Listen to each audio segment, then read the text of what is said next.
Ayan. Habang naglalakad, nagkukwentuhan. Ayan, nandito na kami sa may Tauhay View.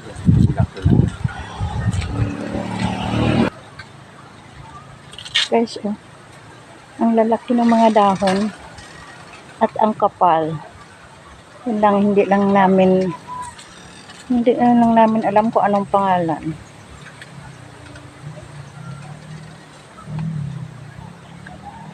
Merong kapihan dyan sa ibaba. Diyan.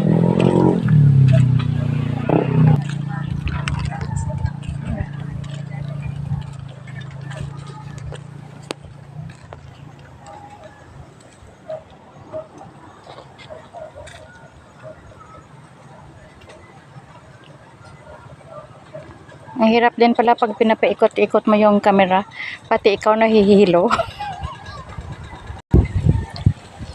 Guys, sa sobrang pagod, umupo muna kami dito. Meron ako nakikitang bulaklak. Wala naman siyang amoy, pero napakaganda ng ano. Ay, baka ayan. Lumayo siya kasi may nagbi-music siya. Oh. Yan, tingnan nyo guys. Tuloy ang buhay namin dito. Pagala-gala. Ayan. Thank you for watching.